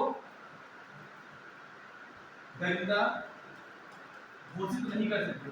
राज्य सरकार किसी भी जीव या पशु को या वन्य जीव को, सीधा लिखो, राज्य सरकार किसी भी वन्य जीव को दरिंदा नहीं घोषित कर सकती, उसे वर्मिन डिक्लेयर नहीं कर सकती। ठीक है, आगे लिखिए। क्योंकि ये उन्हें इसी वजह से लाया गया कि मान लो कोई भी ऐसा जीव है, जैसे मान लो शेर है, मान लो चीता है, वो आपके किसी भी एक एरिया में वो उसमें संरक्षण किया जा रहा है, वो पाया जाता है। अब उसे क्या कर दिया, आप उसे दरिंदा डिक्लेयर कर दिए। अब दरिंदा डिक्लेयर कर दिए तो उसका क्या होने लगेगा, शिकार होने लगेगा। जब शिकार होगा तो उससे क्या होगा, अवैध व्यापार स्टार्ट हो जाएगा, इलीगल ट्रेडिंग स्टार्ट हो जाएगी। अगर किसी भी मान लो वनस्पति को, इवन यूकेलिप्टस एक ऐसी वनस्पति है जो क्या होता है, पर्यावरण का वो क्या बोला जाता है, शत्रु बोला जाता है, एनिमी ऑफ एनवायरनमेंट। लेकिन फिर भी अब किसी के पास ये नियम नहीं है कि आप किसी भी वनस्पतियों को, जो संरक्षित की गई वनस्पतियां हैं, उसे आप क्या डिक्लेयर कर दो कि ये खराब है। दरिंदा तो कहने से ये तो वन्यजीव पे है, लेकिन वनस्पतियों के लिए आप ऐसे नहीं डिक्लेयर कर सकते हो ना कि आप खराब है। ये तो गवर्नमेंट ने डिसाइड कब तक किया यूकेलिप्टस को, जब वो पूरी तरह से इन्वायरमेंट पे इफेक्ट डालने लगा, भूमि बंजर करने लगा। भूमि बंजर क्यों करता है यूकेलिप्टस, भूमि बंजर क्यों करता है, बताइए। हाँ, वो क्या होता है कि और प्लांट के मुकाबले पानी का एब्जॉर्प्शन वो मिट्टी से बहुत तेजी से करता है। जब बहुत ज़्यादा से ज़्यादा करेगा और बल्क मात्रा में करेगा तो वहाँ की भूमि क्या होगी, बंजर हो जाएगी। क्यों बंजर होगी, और नहीं, हम ये मेरा पूछने का मतलब ये है, कोई भी मिट्टी वहाँ पे बंजर या वहाँ पानी कमी हो जाती है, ऐसी क्या होता है, क्योंकि और नीचे ग्राउंड वाटर होता है, तो क्यों नहीं आ पाता, क्योंकि मिट्टी हमें देखो हमेशा क्या होता है, कोई भी प्लांट होता है, प्लांट के ऊपर जो मिट्टी नमी होती है तो वो कहाँ से आती है, प्लांट कोई भी मिट्टी से पानी कैसे लेता है, कोई भी जैसे पेड़ है, पेड़ मिट्टी से पानी कैसे लेता है, कि उसके चारों तरफ फैली हुई जो वाष्प रूप में पानी, उससे, या ग्राउंड वाटर है वहाँ से, या कैपिलरी के थ्रू, हमेशा कैपिलरी के माध्यम से प्लांट पानी लेता है। तो कैपिलरी के माध्यम से प्लांट पानी लेगा तो मिट्टियों के बीच में क्या होता है कि एरिएशन होता है, वाइबिंग होता है, और वहीं पे क्या होता है कि जो वहाँ पे पानी का जमा होता है वहीं से पानी लेता है। जब मिट्टियों के बीच में जो एरिएशन का क्षेत्र होता है वहाँ पानी का जमाव में कमी आ जाएगी तो मिट्टी क्या होती है, पूरी तरह से बंजर हो जाएगी। तो आपके नीचे ग्राउंड वाटर होने से कोई मतलब नहीं, क्योंकि वो मिट्टी उपजाऊ रही नहीं है, क्योंकि जड़ कितनी दूर तक होता है, उसके पहली भी परत तक जड़ मैक्सिमम क्या होते हैं, फैले होते हैं। जैसे मिट्टी की संरचना का उसे संस्तर ए बोलते हैं, हॉरिजॉन स्तर, हॉरिजॉन लेवल फर्स्ट, जिसमें मैक्सिमम क्या होते हैं, आपको मिनरल्स पाए जाते हैं, और क्या होते हैं वहाँ पे आपके जो रूट होते हैं प्लांट के वही बिखरे हुए होते हैं, और वही कैपिलरी के माध्यम से मिट्टियों के बीच में जो स्थित पानी होता है वही पानी से प्लांट अवशोषित करते हैं, और कोई भी पानी अवशोषण नहीं करता है कि जो उसे वाटर वेपर के रूप में बगल में जमा हो या ग्राउंड से हो, ऐसा कोई पानी वो अवशोषित नहीं करते हैं। सिर्फ वो अवशोषण करते हैं मिट्टियों के बीच में जो पानी का जमाव होता है, और वही जो सूख खत्म हो जाता है यूकेलिप्टस लगाने से क्या होता है, वही बहुत तेजी से मात्रा में खत्म होता है, जिसकी वजह से मिट्टी क्या होती है, पूरी जर्जर जाती है। ठीक है, जो दूसरा पेड़ लगा दे वो पानी नहीं उसके मुकाबले उतना नहीं खींचता, वो हमेशा क्या होता है, दूसरा पेड़ पानी तो लेता है लेकिन नमी भी बरकरार रखता है। तुम देखो यूकेलिप्टस कौन सा नमी बरकरार रखता है, किस यूकेलिप्टस के नीचे आप जाकर देखते हो कि ह्यूमिड कंटेंट नीचे होता है, देखा है कहीं, कोई बताए, कभी नहीं देखा। कोई यूकेलिप्टस का पेड़ कहीं पे लगा हो, उसके नीचे ह्यूमिड, उसके अंदर उसके नीचे नमी बनी हो, कोई देखा है ऐसा, कभी नहीं होता। वो इतना बर्फ में खींचता है और सूखता है, क्योंकि वो ऐसा यहाँ का ट्री है ही नहीं, वो सूपीस का ट्री था, और उसे व्यापार करने के लिए उसे ज़्यादा से ज़्यादा लगाया जाने लगा, जिससे जब बाद में ये नहीं पता चला, गवर्नमेंट रियलाइज हुआ, हमारी मिट्टी तो बंजर होती चली जा रही है। जहाँ पर यूकेलिप्टस 4 साल लगा दिए, उसके बाद वहाँ पता लगा कि अनाज खाद्यान्न का उत्पादन ही खत्म होते जा रहा है, तो उस तक उससे डिक्लेयर किया गया, भैया ये एरिया ऑफ इन्वायरमेंट है, ये पर्यावरण का शत्रु है। अब कहाँ तो प्रोत्साहन दिया ही नहीं जाता। अब तो एक बीच में आपको 90s के दौर में आपने देखा होगा कि इसका व्यापार को प्रोत्साहन दिया जाता है, तब तक के लोगों को नहीं समझ में आया था कि ये बहुत ज़्यादा इसका इम्पैक्ट पड़ने वाला है हमारे इस पे मिट्टी पे, हमारे सॉइल पे। तो ये चीज पहले में क्या किया गया, प्रोत्साहन दिया गया, लेकिन अब प्रोत्साहन देना बंद हो गया। अब इसी वजह से 2017 से तुम देख रहे हो कि अब ऐसी खेती को बढ़ावा दिया जा रहा है एग्रो फॉरेस्ट्री में कि जैसे सागवान की खेती करो, महोगनी की खेती करो। तुम अभी न्यूज देखते होगे कि सागवान और महोगनी की खेती को लगातार बढ़ावा दिया जा रहा है, ठीक है। तो हानिकारक केमिकल बनाता है, हाँ? और कोई हानिकारक केमिकल बनाता है। क्या यूकेलिप्टस? नहीं, कोई हानिकारक केमिकल नहीं बनाता प्लांट, वो ऐसे वो पीछे प्लांट थोड़ी है, क्योंकि पीछे प्लांट भी हानिकारक केमिकल नहीं बनाता, ठीक है। तो इससे बोला गया कि स्टेट गवर्नमेंट किसी भी ऐसे वाइल्ड लाइफ को दरिंदा डिक्लेयर नहीं कर सकती है। आगे लिखो, इसमें ऑलमोस्ट लगभग राज्य की शक्तियों को विड्रॉ कर लिया गया, मतलब कम कर दिया गया या ले लिया गया। Power of state government have been withdrawn almost totally. लगभग इसमें स्टेट गवर्नमेंट के जो शक्तियां होती हैं इसके मामले में, किसके, वाइल्ड लाइफ के मामले में, उनकी शक्तियों को, राज्य सरकार शक्तियों को क्या कर दिया गया, कम कर दिया। लगभग ऑलमोस्ट टोटली करें मतलब लगभग मैक्सिमम लेवल तक उसे क्या कर दिया गया, उसे मिनिमाइज कर दिया गया, कम कर दिया गया या उसे ले लिया गया। तो मतलब इसका मतलब ये है क्या है कि इसके लिए जो भी नियम बनेगा, जो भी कानून बनेगा, आप अपने हिसाब से नहीं करोगे। आपको मैंने बोला था कि फॉरेस्ट कंजर्वेशन एक्ट 1980 के तहत अगर कोई भी क्षेत्रों का फॉरेस्ट एरिया से नॉन फॉरेस्ट एरिया में कन्वर्ट करना है किसी भी राज्य सरकार को, तो उस कन्वर्ट करने से पहले वो किससे परमिशन लेना पड़ता है, और वो मैंडेटरी होता है, अनिवार्य होता है, वो सेंट्रल गवर्नमेंट से। ये 1980 में ये फॉरेस्ट कंजर्वेशन एक्ट 1980 के तहत ये बनाया गया था। लेकिन क्या हुआ कि इसमें यही बात निकल के 1972 में ये बात आ गई थी कि इसके जो शक्तियाँ होती हैं वो शक्तियाँ क्या कर ली गई, वाइल्ड लाइफ के लिए वो विड्रॉ कर ली गई ऑलमोस्ट टोटली, ठीक है। क्यों? क्योंकि वो कोई भी नियम अपने लिए बना सकता था, अपने हित के लिए बना सकता था, लेकिन गवर्नमेंट जो सेंट्रल गवर्नमेंट है वो हर एक राज्य पूरे पर्यावरण के हित के लिए नियम बनाएगी, ठीक है। बोर तो नहीं हो रहे हो भाई? नहीं, आप सब एकदम शांत पड़े गए, ठीक है। आगे लिखिए, आगे लिखिए क्या करना है कि जो इसमें बोला गया पशुधन, जो लिव स्टॉक होता है, यूटिलाइजेशन ऑफ लिव स्टॉक, मतलब पशुधन का प्रतिरक्षण करना। और क्या बोला गया,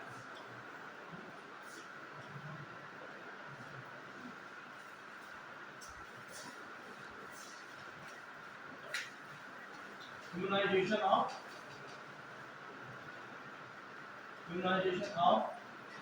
लिव स्टॉक। क्या करना है, प्रतिरक्षण करना है पशुधन का। इसमें ये भी बात आई कि जो भी पशुधन मतलब क्या, जो पशु मवेशी होते हैं इन सब का क्या किया जाए, प्रतिरक्षण किया जाए। कैसे?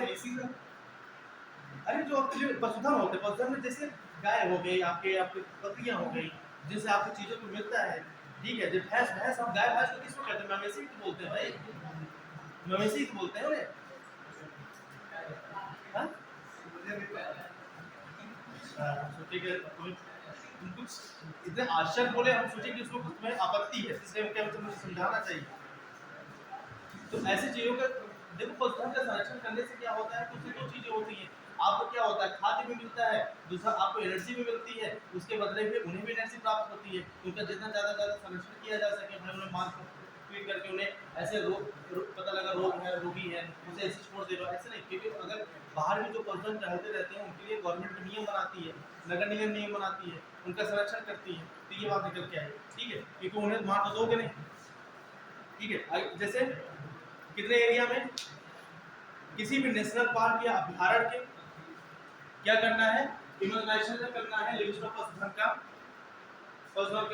क्या करना है, प्रतिरक्षण करना है। जैसे मान लो ये आपका क्या है, नेशनल पार्क है, कोई भी नेशनल पार्क बोलो, कोई भी नेशनल पार्क बोलो, बताओ बोलो भाई। दुधवा के अलावा कुछ बोलो भाई, दुधवा तो यूपी में है, कोई और नेशनल पार्क बोलो। हाँ काजी, अरे तो वही बोले जो पढ़ा है। जैसे मान लो राजा जी नेशनल पार्क, राजा जी नेशनल पार्क, ठीक है। राजाजी राष्ट्रीय पार्क, ठीक है। इस पार्क में क्या होता है कि ये बात नेशनल पार्क में ये होता है कि अगर आपको जो कोई भी बाहर से कोई भी अगर मान लो पशु चराने के लिए आप ले जा रहे हैं या कोई भी वहाँ पे जा करके आप चलने टहलने फिरने कोई भी ऐसी एक्टिविटी हो करने जा रहे हो जिस एक्टिविटी से वो नेशनल पार्क बर्बाद हो रहा है या खराब हो रहा है, ऐसे सारी क्रियाएं नेशनल पार्क में राष्ट्रीय पार्क में क्या होती है, अवैध होती है। वहाँ पे न तो आप जा करके होता है ना कि लोग पशु ले जाते हैं वहाँ पे ग्रेजिंग कराने लगते हैं, चारण कराने लगते हैं, लोग जा करके वहाँ कोई एक्टिविटी का पता लगा नहीं आया चलो ठीक है इतना घास से छीन लेते हैं तो घास काटने लगे, फूल काटने लगे, ठीक है अच्छा ये फूल से तोड़, ऐसे कोई भी एक्टिविटी नेशनल पार्क में क्या होता है, प्रतिबंधित होता है। लेकिन समस्या क्या आ जाती है, ऐसे नेशनल पार्क के जो चारों तरफ रहने वाले जैसे मान लो ये सर्किल होगी, ये कितने सर्किल हो गए, ये 5 किलोमीटर का इसका विड्थ हो गया 5 किलोमीटर का। इस किलोमीटर के विड्थ में समस्या आ गई कि यहाँ पर रहने वाले हैं मोहन बाबू, श्याम बाबू और श्याम बाबू के दो भैया छोटे छोटे और इनकी वाइफ। इनकी समस्या ये है कि भैया ये अपनी आजीविका चलाए कहाँ से, इन्हें कहाँ मिले, क्योंकि इनके दोनों जो बेचारे हैं इन्हें खाना पानी कहाँ से मिलेगा, इनके लिए खाना कहाँ से मुहैया करा पाएंगे, नहीं करा पाएंगे ना, क्योंकि यहाँ पे जो प्रतिबंध लगा दिया गया इस क्षेत्र में कि 5 किलोमीटर क्षेत्र पे कि यहाँ पे नेशनल पार्क में प्रतिबंध लगा दिया गया कि यहाँ पे कोई भी एक्टिविटी करना किसी भी स्थानीय निवासी या उस क्षेत्र में रहने वाले लोगों के लिए या बाहर के लोगों के लिए कोई भी यहाँ एक्टिविटी नहीं हो सकती किसी भी संरक्षित एरिया में नेशनल पार्क में। तो ऐसे क्षेत्र में यहाँ पे रहने वाले मोहन सोहन इनकी वाइफ इनके दो छोटे छोटे क्या होगा कि इनका पूरी तरह इनका जीवन यापन कैसे चलेगा, नहीं चल पाएगा। अब जीवन यापन जब इनका नहीं चल पाएगा तो ऐसे क्या किया गया, इसी बात से लेके बोला गया कि किसी नेशनल पार्क या कोई भी बर्ड सेंचुरी मतलब अभ्यारण्य हो उसके 5 किलोमीटर के दायरे में क्या किया जाए, पशुधन का प्रतिरक्षण किया जाए कि वो अपना जो आजीविका कहाँ से चलाने कि उसे सुरक्षित करके वो अपनी आजीविका चला सके। क्योंकि नेशनल पार्कों में जब प्रतिबंध लगा दिया जाएगा तो वहाँ पे यही आज की चुनौती बनी पड़ी है कि वहाँ के रहने वाले चारों तरफ के स्थानीय लोगों की आजीविका कैसे चलेगी, आजीविका उनको क्या साधन क्या गवर्नमेंट क्या मुहैया कराएगी। तो ये बोला जाता है कि भाई कम से कम पशुधन का वहाँ पे संरक्षण कर लोगे तो उससे आपको ऊर्जा एनर्जी खाद्यान्न तो मिल तो जाएगा। तो कितने एरिया में करना है पशुधन संरक्षण, किसी भी नेशनल पार्क, देखिए किसी भी नेशनल पार्क, किसी भी नेशनल पार्क, राष्ट्रीय पार्क और किसी भी राष्ट्रीय पार्क और अभ्यारण्य कहाँ सुनने वाला है? आपको बताया नहीं करंट पड़ा रहा। देखिए किसी भी नेशनल पार्क और अभ्यारण्य के 5 किलोमीटर के दायरे के अंदर within radius of 5 kilometre from national park and sanctuary. English बोलना है हिंदी में, किसी भी राष्ट्रीय पार्क और अभ्यारण्य के 5 किलोमीटर के सर्किल में या दायरे के अंदर पशुधन का प्रतिरक्षण करना। ये क्यों किया जाता है, क्योंकि भाई कम से कम वहाँ पशुधन की भी संरक्षण किया जा सके और उनकी आजीविका भी चलाई जा सके, ठीक है। और आपका पूरा का पूरा वाइल्ड लाइफ प्रोटेक्शन एक्ट और संशोधन दोनों खत्म हो, ठीक है। अब एक नोट लिख लीजिए, देखिए अब लिख नहीं रहे हैं दर्जे खड़े, देखिए 42वां संविधान संशोधन अधिनियम 42वां 42nd कॉन्स्टिट्यूशन अमेंडमेंट एक्ट 1976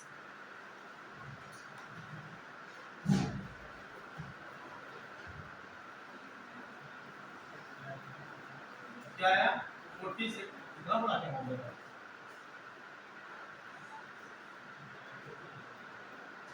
दिख रहा है 42nd कॉन्स्टिट्यूशनल अमेंडमेंट एक्ट 42वां संविधान संशोधन अधिनियम 1976 के तहत एक कमेटी बनी थी। उस कमेटी का नाम क्या था, स्वर्ण सिंह कमेटी।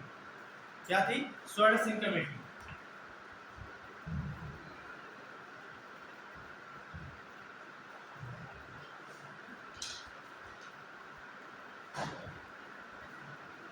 इस कमेटी के तहत क्या दिया गया था? फंडामेंटल ड्यूटीज, मूल कर्तव्य, मूल कर्तव्य, और ये मूल कर्तव्य किस आर्टिकल में है? 51A में, आर्टिकल 51A। और इसी 42nd कॉन्स्टिट्यूशन अमेंडमेंट एक्ट 1976 के तहत स्वर्ण सिंह कमेटी के द्वारा दिया गया मूल कर्तव्य के अंतर्गत अनुच्छेद 51G, अनुच्छेद 51G के अनुसार, अनुच्छेद आर्टिकल 51G के अनुसार कि हर एक प्रत्येक नागरिक की, लिख लिया तो फिर बोले, अनुच्छेद 51AG के अनुसार, 51AG, आर्टिकल 51AG, ठीक है। आर्टिकल 51AG के अनुसार प्रत्येक नागरिक का एक कर्तव्य होना चाहिए। It shall be duty of every citizen, प्रत्येक नागरिक का ये कर्तव्य होना चाहिए। प्रत्येक नागरिक कहाँ के? ये मेंशन कर लेना भाई, इंडिया के, भारत के, ठीक है। नहीं तो बोलना हमें चाहिए था। भारत के प्रत्येक नागरिक का ये कर्तव्य होना चाहिए कि वह अपने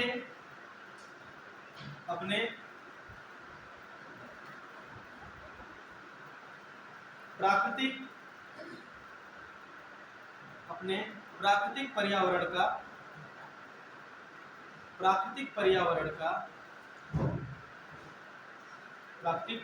का संरक्षण और सुधार करें। वो प्राकृतिक पर्यावरण का संरक्षण और सुधार करें। ये क्या बोला था कि टू प्रोटेक्ट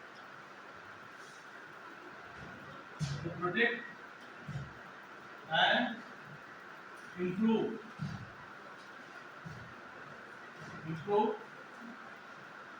नेचुरल एनवायरनमेंट, वो अपने प्राकृतिक पर्यावरण का संरक्षण और सुधार करें। प्रोटेक्ट होता है संरक्षण और सुधार, ठीक है। और फिर अगला लिखो, अरे प्राकृतिक पर्यावरण में चित्र लिख दो कौन कौन सा, जैसे रिवर का, लेक का, नदियों का, इसका नदियों का, रिवर नदियों का संरक्षण करें, लेक का, झीलों का संरक्षण करें, पॉन्ड का, वेल का, ठीक है, तालाबों का वो संरक्षण करें, ठीक है। और किसका? फॉरेस्ट का और वाइल्ड लाइफ का, फॉरेस्ट का और वाइल्ड लाइफ का, और फॉरेस्ट प्राकृतिक संरक्षण एनवायरनमेंट सब आ जाते हैं ना, वन का और वन्य जीव का, और किसका संरक्षण करें? वन और वन्य जीव, ठीक। अब आगे लिखिए, और क्या है इस संविधान संशोधन से? आर्टिकल 48A के अनुसार बैलेंस संविधान, ये कमेटी नहीं है, ठीक है, इसमें स्वर्ण सिंह कमेटी का अकॉर्डिंग था ये, अब हम बता रहे हैं। 42nd कॉन्स्टिट्यूशन अमेंडमेंट एक्ट 1976 के तहत एक आर्टिकल को और ऐड किया गया। उस अनुच्छेद का नाम है आर्टिकल 48A। आर्टिकल 48A ये किसका पार्ट है? 48A ये डीपीएसपी का पार्ट है, ठीक है। आर्टिकल 48A ये लिखे क्या है, क्या करना चाहिए हमें? किसी भी इन्वायरमेंट को, किसी भी पर्यावरण को,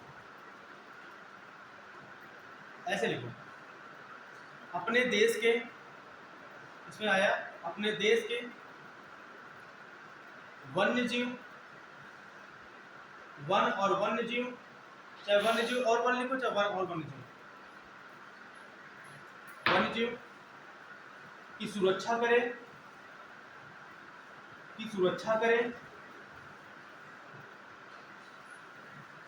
करें, और पर्यावरण पर्यावरण को संरक्षित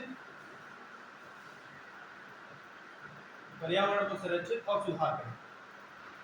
to protect and improve the environment and to safeguard forest and wildlife of the country. ठीक है, ये आर्टिकल 48A में है। ये क्वेश्चन तो ये सब आ चुके हैं क्वेश्चन। ठीक है,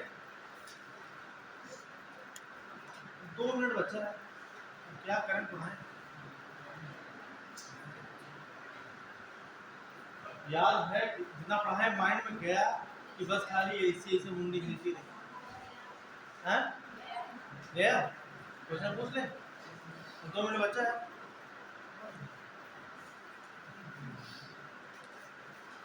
क्वेश्चन पूछ ले। देखो हाँ ही नहीं भर रहा था। हाँ, अरे जो पढ़ा है इसी से पूछेंगे भैया।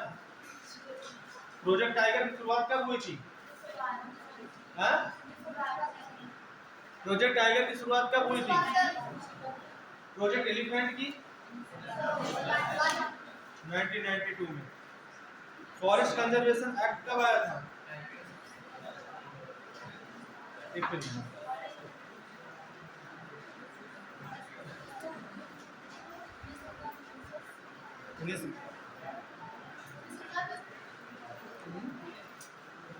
फॉरेस्ट कंजर्वेशन एक्ट कब आया था? 1980।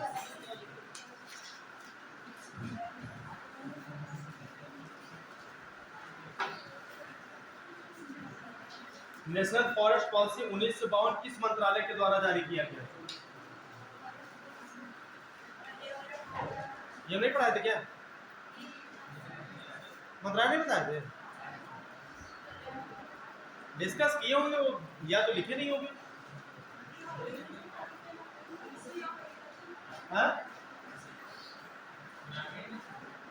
खाद्य और कृषि मंत्रालय के द्वारा। हम आपको बताया था ना कि इन्वायरमेंट मंत्रालय बना था कब? 1985 में। तो बताया था ना, मिनिस्ट्री ऑफ एग्रीकल्चर से हम ट्रांसफर हो गए थे मिनिस्ट्री ऑफ इन्वायरमेंट पे कब? 1985 में। ये बताया था नहीं? तो 1952 की नेशनल फॉरेस्ट पॉलिसी किस मंत्रालय के द्वारा? खाद्य कृषि मंत्रालय के द्वारा। 1985 में तो आपका मिनिस्ट्री ऑफ एग्रीकल्चर से हम ट्रांसफर हो गए थे। कहाँ पे? मिनिस्ट्री जो फॉरेस्ट और वाइल्ड जो सब था उसे मिनिस्ट्री ऑफ एग्रीकल्चर से हटा करके मिनिस्ट्री ऑफ एनवायरनमेंट में डाला गया 1985 में। तो ये करंट छूट गया, करंट पढ़ा रहा था।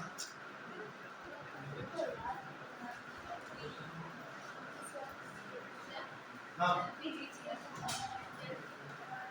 सेल्फी